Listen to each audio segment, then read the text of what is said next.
நூற்றுக்கும் மேற்பட்டோர் வேப்பூர் வட்டாட்சியர் அலுவலகத்தை முற்றுகையிட்டு ஆர்ப்பாட்டத்தில் ஈடுபட்டுள்ளனர்.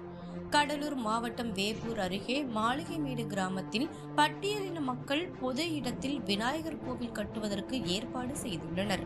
இதற்கு அதே கிராமத்தில் உள்ள மற்றொரு சமூகத்தினர் ஒரு சிலர் எதிர்ப்பு தெரிவித்ததாக கூறப்படுகிறது.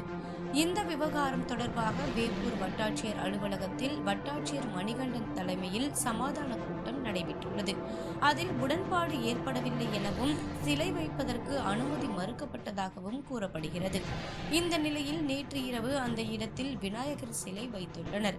இந்த தகவல் அறிந்த வேப்பூர் வட்டாட்சியர் மாளிகைமேடு கிராமத்திற்கு சென்று சிலை வேண்டுமானால் வைத்துக் கொள்ளவும், கோவில் கட்ட அனுமதி கிடையாது என கூறியதாகவும், இதற்கு பட்டியலின மக்களுக்கு உடன்பாடு இல்லை என்று கூறப்பட்டதாகவும் தெரிவிக்கப்படுகிறது.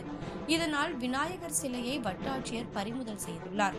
ஆத்திரமடைந்த அப்பகுதி பட்டியலின மக்கள் 100க்கும் மேற்பட்டோர் முதற்கட்டமாக கிராமத்திலேயே அரசு பேருந்தை வழிமறித்து ஆர்ப்பாட்டத்தில் ஈடுபட்டனர்.